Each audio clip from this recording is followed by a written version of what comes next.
Hola a todos y a todas. Estamos en un video chat de la Escuela de Pacientes, un video chat, en este caso de un tema que queríamos haber tratado ya hace un tiempo. Teníamos previsto haberlo hecho a primeros de septiembre, pero la técnica se puso en contra nuestra y no pudimos. Hoy está con nosotros Manuel Lucas. Manuel Lucas es un buen amigo, colaborador de la Escuela de Pacientes. Él inició una línea de trabajo muy importante sobre sexualidad, sobre el tema de la sexualidad en los pacientes crónicos, donde profesionales y pacientes se juntaron para hacer una formación muy importante. Y está hoy con nosotros, él es presidente de la Sociedad Internacional de Sexología, ¿no? Algo así, es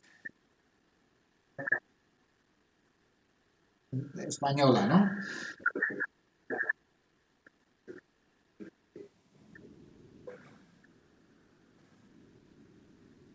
Vale, perfecto, pues como ven, una persona clave en España y en el mundo. Él trabaja no solo en España, sino en muchos países de Latinoamérica y por tanto un placer estar aquí con él para que nos ayude a contestar, a contestar a preguntas. En principio tenemos unas 18 preguntas, por tanto vamos a ellos si te parece. Manuel. Nos preguntan sobre muchas enfermedades, de alguna forma, ¿no? Pero hay una primera pregunta que va ligado a ¿por qué los profesionales sanitarios, una pregunta más genérica, ¿por qué los profesionales sanitarios no les gusta hablar de sexualidad? No preguntan sobre la sexualidad. Eh, Nos lo dice una persona que... Sí.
Bien, por tanto, los profesionales necesitan formación para meterse, ¿no? Para poder preguntar. Si no saben, no preguntan, ¿no?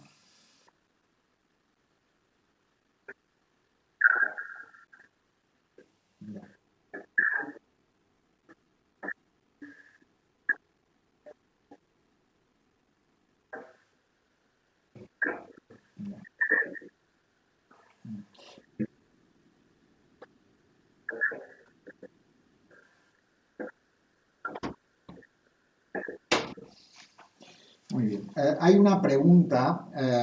La gente dice en las preguntas que eres un muy buen profesional, seguramente alguien que ha estado en algún curso tuyo, algún paciente, y preguntan cuándo vas a hacer más formación de pacientes.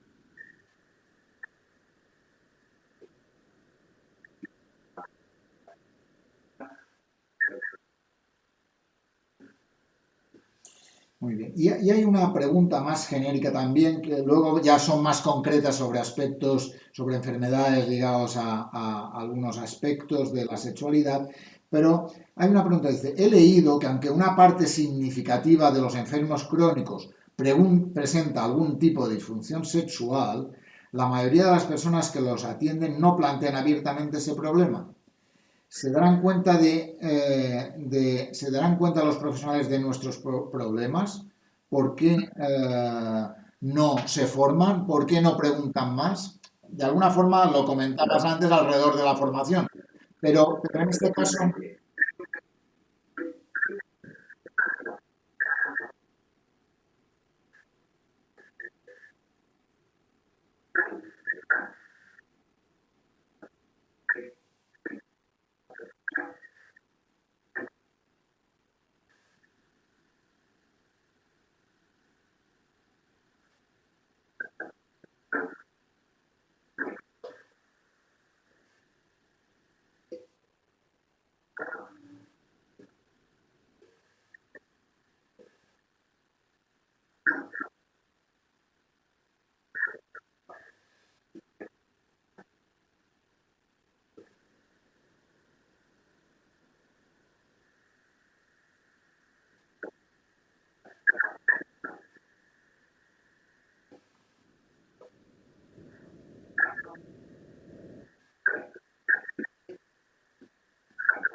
yo creo que es posible plantear un nuevo programa en ese sentido y por tanto siempre hemos hecho algunos talleres en el Congreso de Pacientes de algunos años hemos hecho talleres y tú has estado en ellos. Eh, Probablemente sí que es necesaria una formación más larga y más profunda que puede ayudar a que el tema de la sexualidad pueda tratarse desde la perspectiva de que los profesionales aprendan herramientas para poder avanzar en ese tema, ¿no?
Efectivamente. Bien, vamos a hablar un poquito de algunas pacientes que nos han comentado alguna situación alrededor de su sexualidad o de sus relaciones sexuales ligados a algunas personas que tienen alguna enfermedad.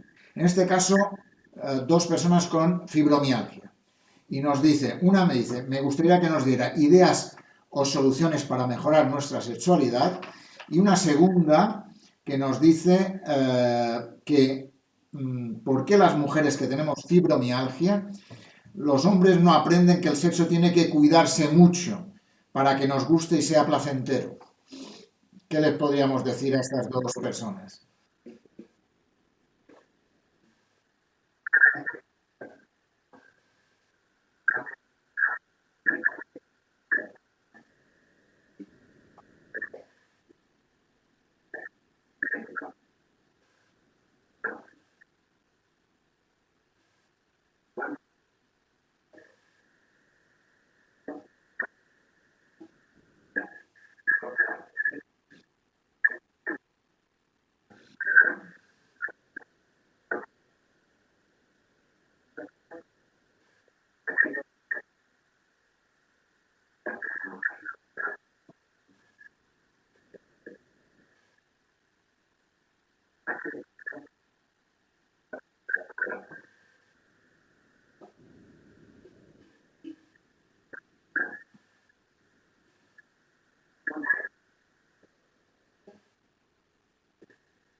Muy bien, perfecto. Por tanto, la clave también, esa idea de cambiar de modelo, no, de romper esa idea falocéntrica que decías tú antes, podría ser un elemento clave para que personas, en este caso con una fibromialgia, con dolores habituales, sientan que la piel puede ser acariciada como un elemento más de placer, ¿no?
Muy bien, muy bien.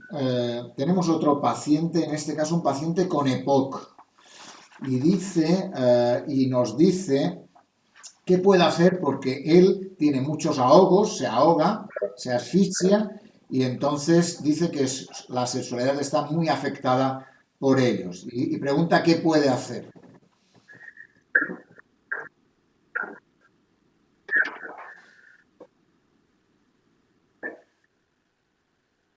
Sí, sí, creo que sí. No, no lo identifica, pero creo que sí.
Muy bien. Perfecto. Pues la clave, volvemos a la historia del modelo, de alguna forma, que decías antes, ¿no? Al final, si no rompemos el modelo, no cambiamos para personas que tienen dolor o para personas que tienen dificultad respiratoria o para otras cuestiones, ¿no?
Muy bien.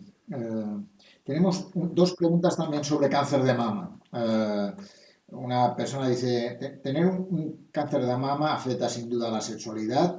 El hecho de que te quiten un pecho, tengo amigas que le han quitado los dos, afecta a vernos guapas.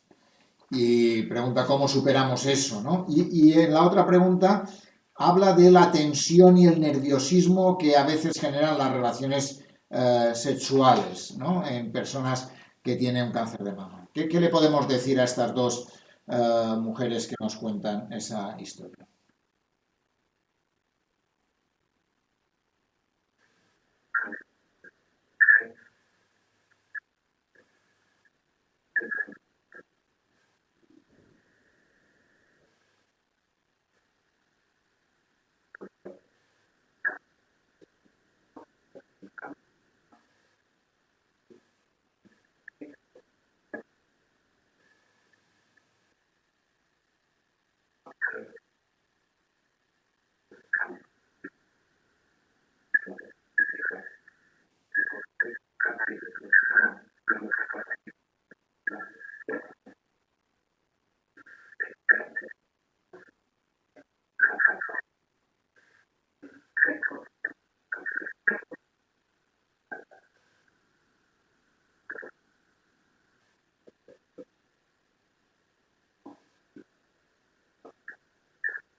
Muy bien.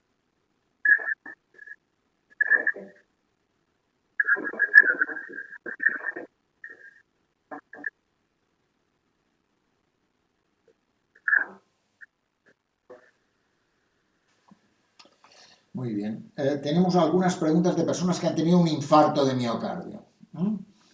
Eh, Dice, por un lado, dice, soy un paciente que tuvo un infarto de miocardio.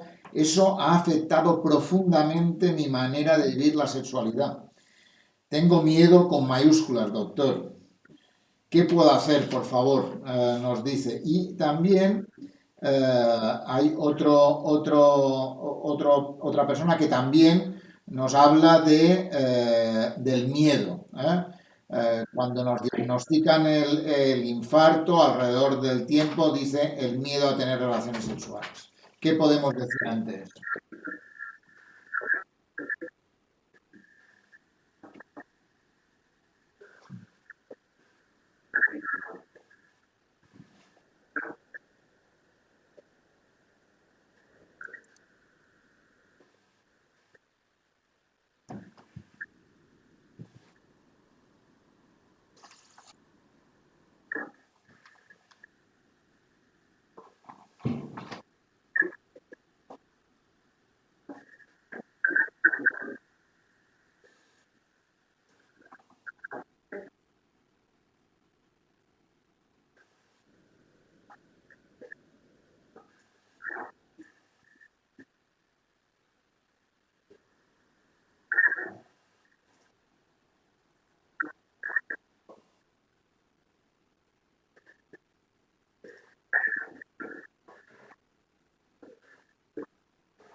Incluido el coito.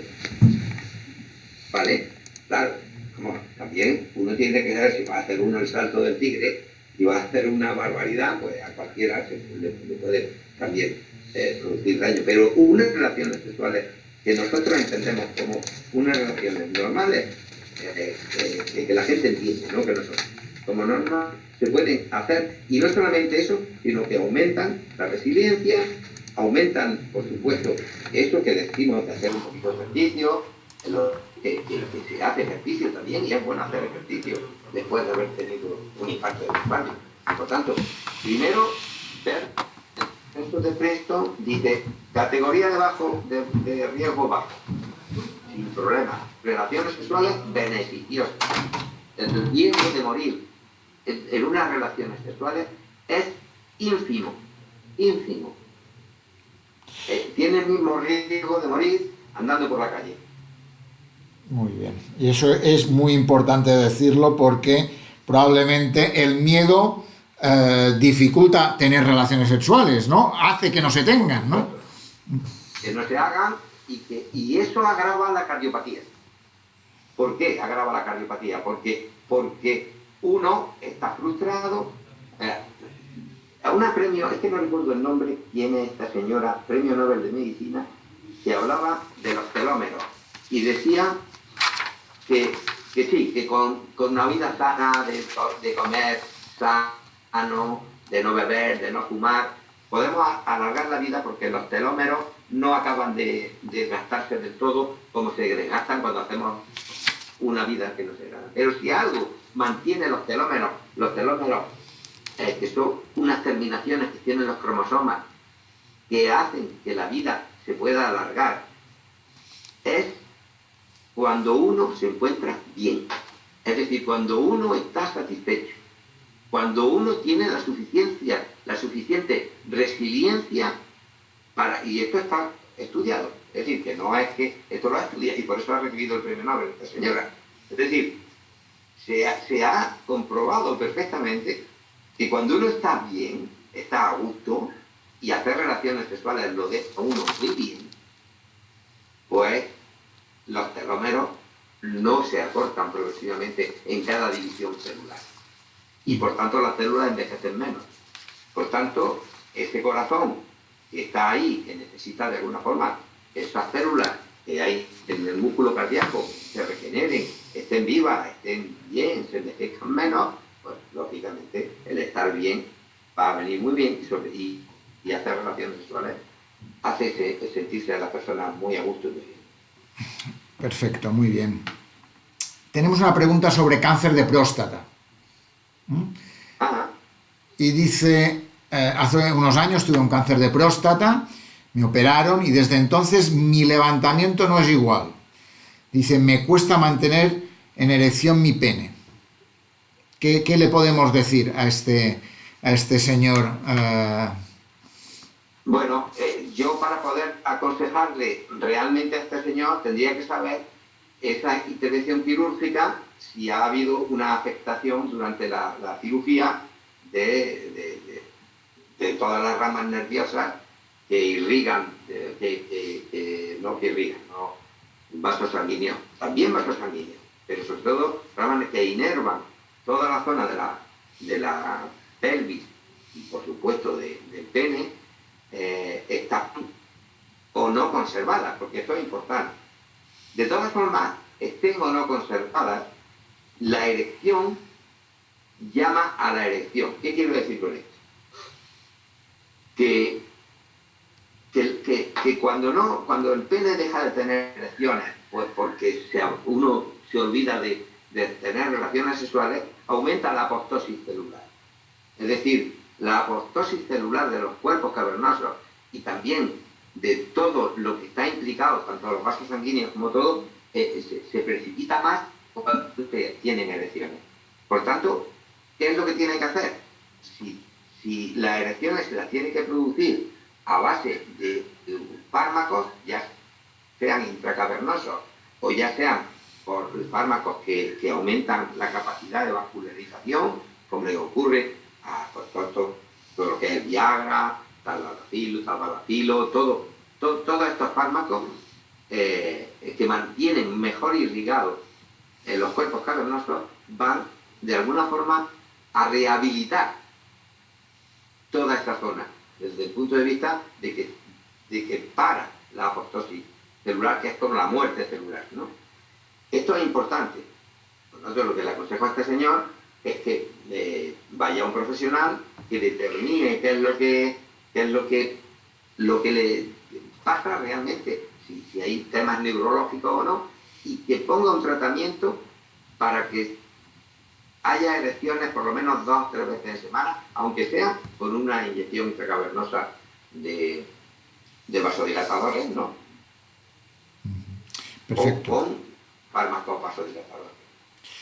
Muy bien. Tenemos 3 preguntas relacionadas con la diabetes. Una que dice, me han dicho que tanto las mujeres como los hombres que tienen diabetes pueden desarrollar problemas sexuales debido a los daños de los nervios y vasos sanguíneos pequeños. ¿Es así? ¿En qué lo podemos notar? ¿Qué podemos hacer para prevenirlo? Esa es la primera. Sí, vale. ¿Respondo a esta? Sí, responde a esa, sí. Sí, bueno, es que sí. Vamos a ver. De alguna forma, con la anterior pregunta quiero enlazar, porque también quiero decir otra cosa y que le sirva también para este señor del problema de próstata. junto con todos los problemas orgánicos tenemos otro problema que se llama ansiedad de rendimiento. Es decir, en el momento que creemos que podemos fallar, fallamos. Miedo al fracaso, vuelta a fracasar y miedo y más miedo, ¿no? Y sobre todo ponemos la atención en el tema. Eso es muy importante. En vez de poner la atención en la persona que deseamos, ponemos la atención en nuestro pene y generalmente a nuestro pene no lo deseamos, aunque deberíamos. Pero tampoco nos ha enseñado nadie a amar y a desear a nuestro propio pene, ¿no? Pero realmente no lo deseamos y por tanto el deseo se viene abajo. Porque uno cambia ese deseo sexual por un deseo, otro deseo que es el deseo de tener una erección. Y no, si deseamos solamente tener una erección, no lo vamos a tener. Eso tenemos que tenerlo en cuenta para todos los problemas orgánicos. Pero ya yéndonos a la diabetes. Claro, la diabetes produce un problema que se llama microangiopatía diabética. Igual que, por ejemplo, los fumadores, los grandes fumadores, van a ver mucho más afectados los vasos grandes, ¿no? Las ilíacas, por ejemplo, que también pueden ser la hipogástrica, etc., que pueden afectar también a la erección. Tanto en mujeres como en hombres diabéticos, lo que les va a producir no es la afectación de grandes vasos, sino de pequeños vasos. Y eso produce a su vez también la afectación de lo que llamamos vasa nervorum, que son los vasos sanguíneos que irrigan la mielina de los nervios periféricos. Son como los cables que conducen las órdenes nerviosas. Y entonces el diabético va a tener dos cosas, una que se llama microangiopatía por un lado, diabética, y otra que se llama polineuropatía diabética. Ambas cosas pueden afectar a la respuesta sexual. ¿Qué duda cabe que puede hacerlo? Pero quiero decir, para los diabéticos quiero poner un ejemplo, porque muchas veces todo esto de decir que esto puede afectar, tiene un efecto nocebo. Es decir, el efecto nocebo es el contrario del placebo. Si yo le digo a una persona que un medicamento le puede producir disfunción eréctil, es muy probable que aunque realmente el medicamento no se lo esté produciendo, produzca efecto nocebo. Por lo tanto, el conocimiento de todo esto está bien, pero no tiene uno que obsesionarse, porque muchas veces tiene el efecto nocebo. Y quiero poner el ejemplo de mi consulta, de un caso de mi consulta. Viene a mi consulta una persona y estaba ciega, un hombre ciego, por una retinopatía diabética. Yo me figuré con una disfunción eréctil y yo lo primero que pensé es, claro, si ha tenido una retinopatía diabética, ¿cómo estarán los vasos sanguíneos pequeñitos que irrigan los cuerpos cavernosos? Pues tienen que estar muy mal, ¿no? Pues lo que tenía este señor, fundamentalmente más que problemas orgánicos, que los tenía, pero en un nivel no demasiado alto, era una ansiedad de rendimiento.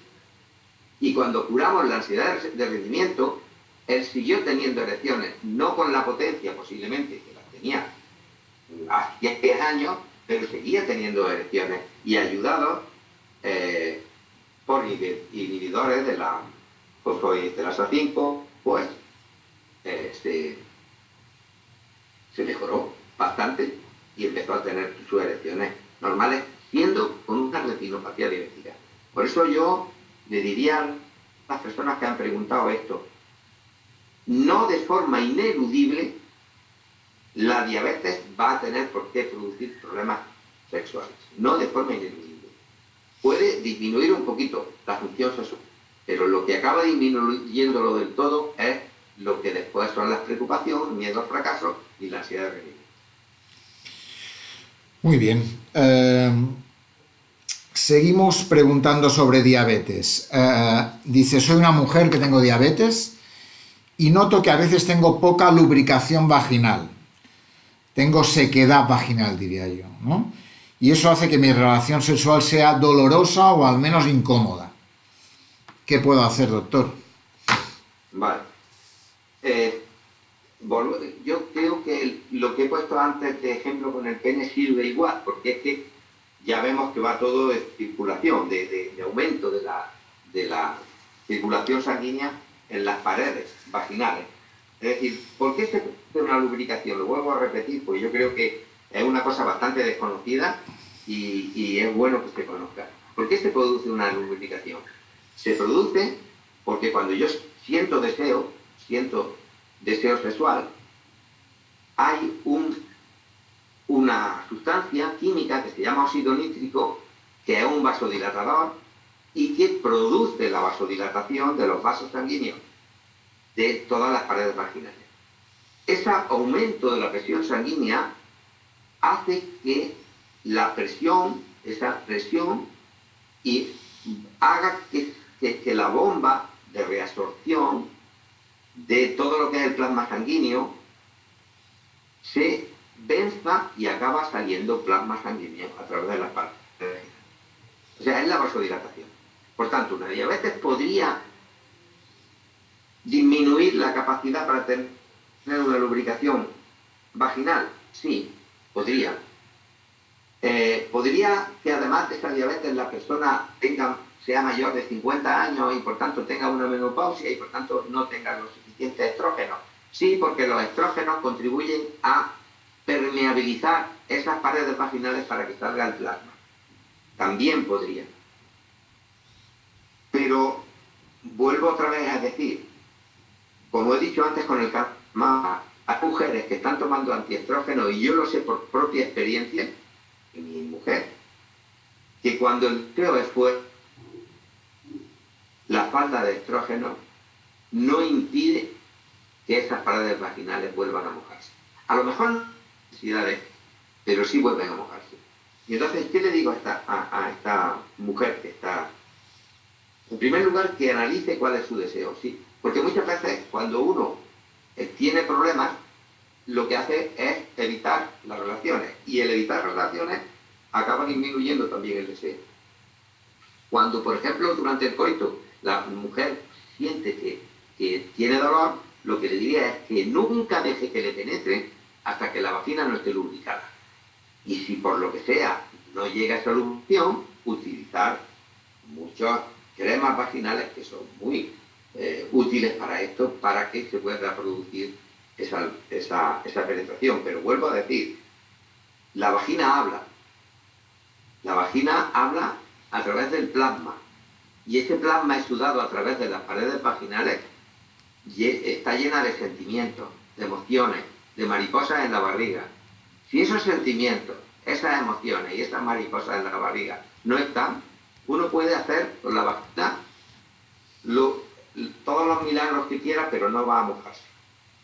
Si una mujer tiene miedo a la penetración porque ya le ha dolido antes y va preocupada y va pensando en que no va a lubricar, no va a lubricar, porque pasa igual que con la erección en el hombre, elimina el deseo y pasa a tener el deseo de lubricar. Y el deseo de lubricar no produce óxido nítrico y por tanto no produce lubricación. Por tanto, es muy importante volver de alguna forma a retomar las emociones, los sentimientos, las mariposas en la barriga, sin la necesidad de tener que hacer un coito. Por tanto, yo eso lo retomaría olvidándome del coito hasta que realmente no se produzca una lubricación.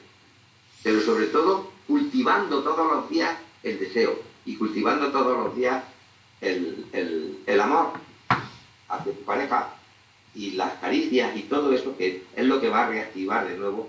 Y si a pesar de eso no se reactiva, porque de verdad que esa diabetes ha producido un problema circulatorio importante, entonces pues para eso están las cremas, si es que se quiere hacer coito. Pero vamos, que el coito no es imprescindible en unas relaciones sexuales. Muy bien. Y hay una tercera pregunta ligada a la diabetes, que va ligado a lo que antes hablábamos en el tema del cáncer de próstata, de un poco de la disfunción eréctil, ¿no? Dice, porque eso me afecta a mis relaciones sexuales. ¿Qué le podemos decir, ¿no? Ante que va un poco... No he entendido bien. ¿Qué paciente es? ¿De qué tipo de paciente? Diabetes con disfunción eréctil, dice. Diabetes con disfunción eréctil. Bueno, pues yo lo primero que haría Lo que yo hago con una persona que tiene una diabetes o una disfunción eréctil es saber cómo está su circulación intracavernosa, ¿vale? Entonces yo lo que hago es que le hago una prueba con una inyección intracavernosa vasoactiva de prostaglandina E1, ¿no? Y veo, si hay una erección, quiere decir que la circulación está bien. Entonces, si la circulación está bien, pues habrá que empezar a plantearse qué tanto y qué peso de ansiedad de rendimiento hay y qué peso puede haber también de que un poquito de afectación vascular haya. Pero si ante una inyección intracavernosa de prostaglandina E1 hay una erección, podemos decir que no hay una afectación grave de las arterias ericinas, que son las arterias que digamos cavernosas. Pero lo primero que tendría que hacer es esa prueba vasoactiva y después de ver si esa prueba da positivo o negativo, ya habría que tomar las medidas que hubiera que tomar. Si eso da positivo, que lo da en muchísimas ocasiones, en muchos diabéticos que vienen con disfunciones eréctiles, hay que tomar y empezar a trabajar la ansiedad de rendimiento y también posiblemente poner algún tipo de fármaco que inhibe la fosfodiesterasa 5 y que hace que se facilite desde el punto de vista vascular mucho más la erección. Muy bien. Tenemos alguna pregunta sobre artritis. Dice, tengo una artritis con dolores habituales que hace que no me puedan a veces ni tocar. Eso iría ligado también a lo que antes comentabas sobre la fibromialgia. Dice, y ya sabe usted que la sexualidad se basa en el tocar, ¿no? Efectivamente. Pero vamos a pensar solamente una cosa, que es de sentido común. Es decir, la artritis están afectadas las articulaciones, ¿verdad? Podrían afectarse de forma ya una artritis grave y demás, otros elementos osteoarticulares que estuvieran ahí produciendo, pero la piel no tiene por qué afectarse la artritis. Es más, lo que yo decía de la fibromialgia antes, claro, lo que ocurre es que muchas veces el dolor que se ha producido en un modelo de relaciones sexuales, que las articulaciones tienen que moverse sí o sí, es el modelo al que me refiero antes, gimnástico, etc., acaba produciendo un rechazo y un bloqueo sensitivo. Y por tanto, eso se expresa, lógicamente, también en el dolor al acariciar. Todo lo que necesita es una desensibilización sistemática. Es decir, el abordar solamente la caricia y hacer la caricia en principio lo más profunda posible para luego ir, bueno, es muy difícil que yo lo pueda explicar aquí, hay que hacerlo para poder verlo, ¿no? Pero sí se puede solucionar. Estoy completamente seguro porque ya he tenido mucha experiencia en ese sentido. Artritis no explica que una persona no pueda estar acariciada, en absoluto. Muy bien. ¿Hay alguna otra pregunta sobre el tema dice, sobre el tema del deseo, ¿no? De alguna forma, ahí dice, tuve un cáncer genital y desde entonces, con la histerectomía, perdí el deseo sexual que tenía, o gran parte del deseo sexual que tenía. Dice, ¿es normal? ¿Qué puedo hacer para incrementarlo? Y tenemos una pregunta antes que hablaba de qué hacer ante la pérdida del interés sexual y del deseo, ¿no? De alguna forma van un poco ligadas, aunque sean dos preguntas diferentes. Yo creo que el deseo es el tema central. Para nosotros, para los sexólogos, el tema tendría que ser el tema nuclear. Porque si no hay deseo, todo lo demás sobra. El deseo es lo más importante. El problema con el deseo, y lo he dicho antes, es que lo hemos simplificado demasiado. Ya el debate sobre el deseo es muy antiguo. Por ejemplo, Platón decía que el deseo era la carencia. Y deseamos eso de que carecemos, ¿no?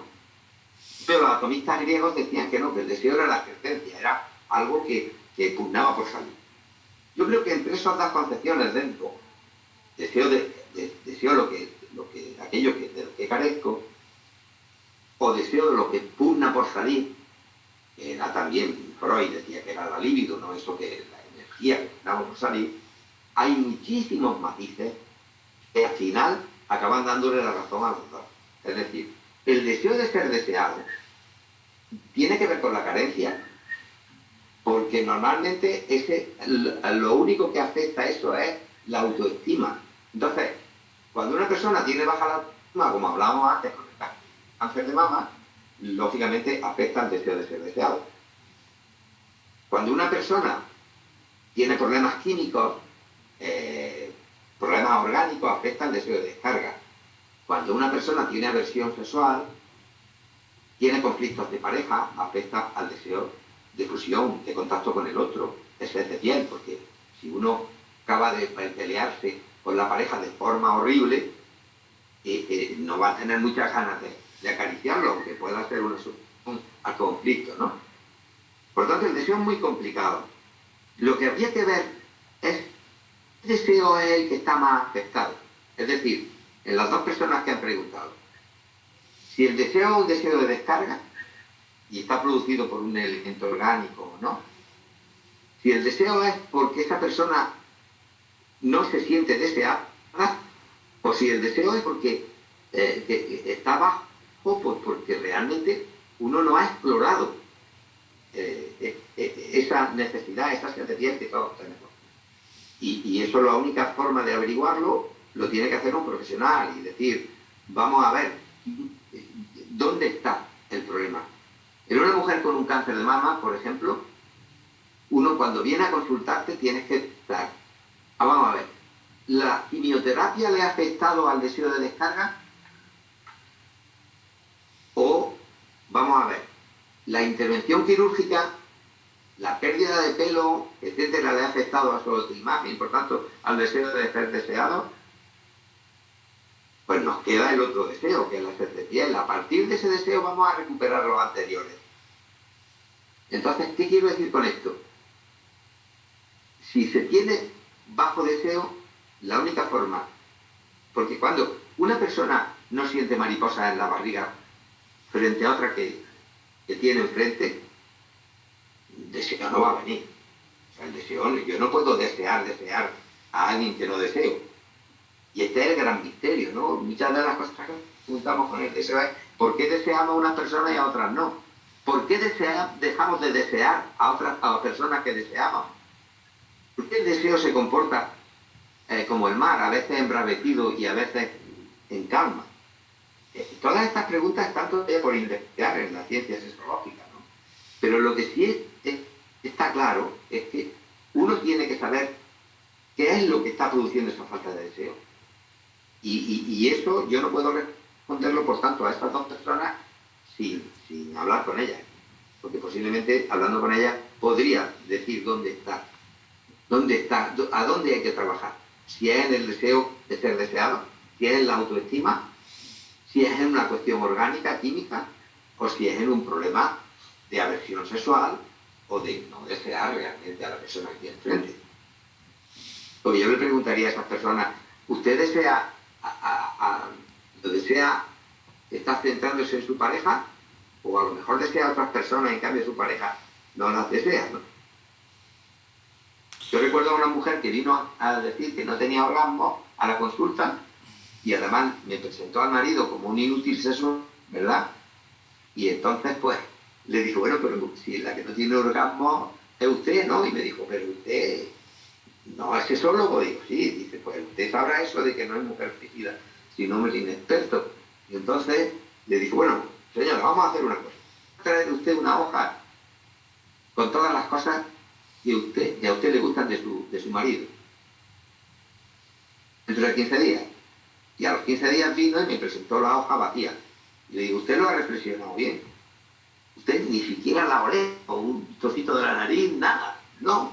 Ah, no, pues entonces es que no, su marido no es un inútil sexual, es que es inútil que usted siga intentando desear a su marido porque si no desea nada, yo no puedo hacer milagros. Es decir, esto no es duro, señora, yo no puedo solucionar ese problema. Y este es un elemento también importante que hay que tener en cuenta. Porque claro, las relaciones de mucho tiempo, si no se cultiva, si esa pasión que ya bajó no queda en agua y se le sopla esa agua todos los días un poquito, si no se resuelven bien los conflictos, si no se hace ese galimatías, que es tener una buena relación de pareja, pues realmente el deseo va a ir bajando de forma importante. Muy bien. Prácticamente hemos terminado las preguntas. Quería reforzar algunas de las ideas que has comentado. Primero, la importancia de que no hay ninguna persona con problemas de sexualidad que quede sin tratamiento, sin ayuda, sin apoyo, porque el sistema público no dé un servicio adecuado en el ámbito de la sexualidad. Es un elemento que has tocado al inicio y para ello es necesario la formación de profesionales, ¿no? Eso es uno de los aspectos que centrabas al inicio. Es un elemento fundamental. Y es un elemento fundamental también la formación de los profesionales de la educación. Porque donde empieza todo es al principio y cuando no hay una buena educación sexual, pues todo esto se va a complicar. Por tanto, hay que enseñar a los profesionales. Y también hay que enseñar a otro tipo de profesionales que son los que fundamentalmente tienen que ver los pediatras y los obstetras, ginecólogos. Porque es muy importante el primer año de vida el apego. Y el apego hay que fomentarlo. Y este es un elemento crucial. Por tanto, esos profesionales también tienen que estar. Por tanto, la formación de profesionales es importantísima. Muy bien.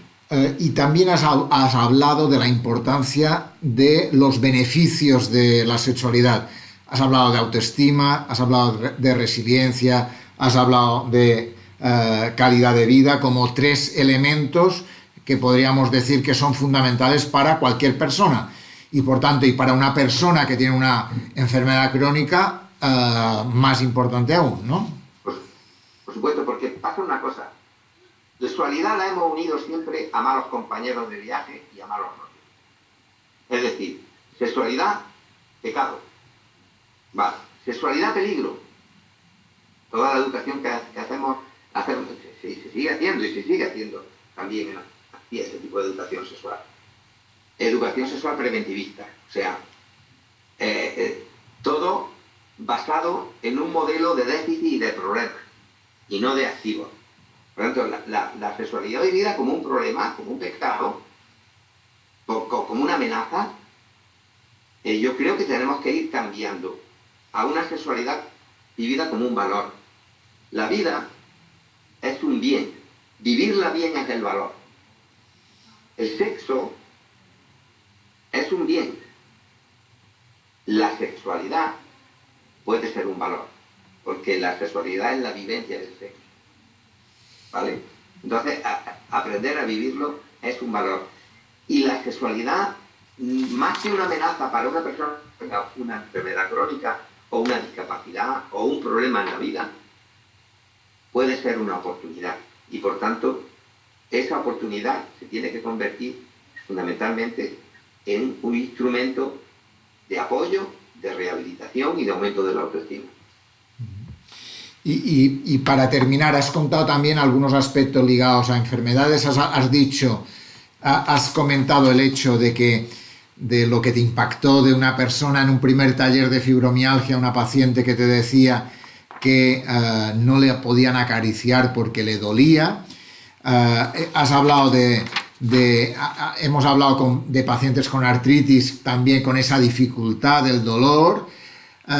Hemos hablado de pacientes con EPOC, de la dificultad del ahogo, y de alguna forma ante eso has hablado de la importancia de romper la genitalización de la sexualidad, ¿no? Que romper el modelo para trabajar más el tema de las caricias, para trabajar mucho más el tema del afecto, de los besos, ¿no? Como elementos que nos ayuden a retomar una sexualidad no falocrática, sino más pensando en la piel, en el cuerpo, en el deseo de la persona querida, ¿no? Y has hablado de la importancia de retomar aspectos como del amor y has hablado de compartir, has hablado de la importancia de trabajar el deseo y el cuerpo en una unión de aspectos, ¿no? Efectivamente. Yo creo que lógicamente el cuerpo, que es lo último que he nombrado, ha sido siempre el gran olvidado en esta cultura, el gran olvidado.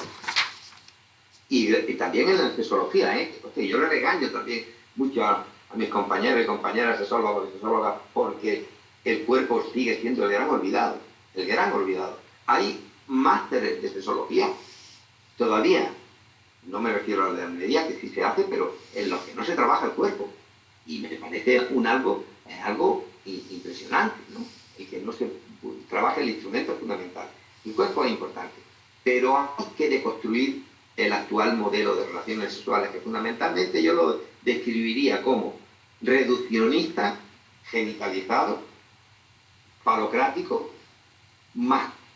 machista, masculino, más que machista, con una responsabilidad, ¿no? Y sobre todo gimnástico, productivista y también marginador.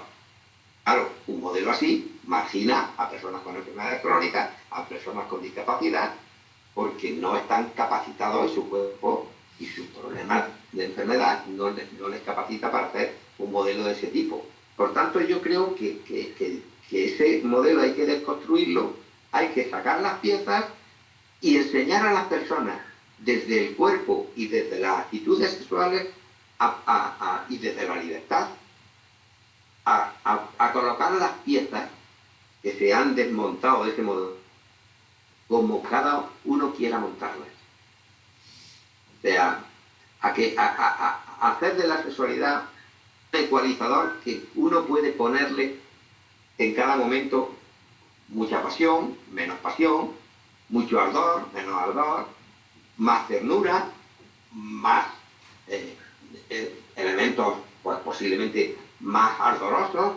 No sé, es que yo creo que fundamentalmente lo que hay que comprender es que uno, yo le digo siempre a las personas con las que trabajo, hay que hacer relaciones sexuales todos los días. Dice, hombre, qué exagerado, ¿no? Todos los días. Digo, sí, porque que es una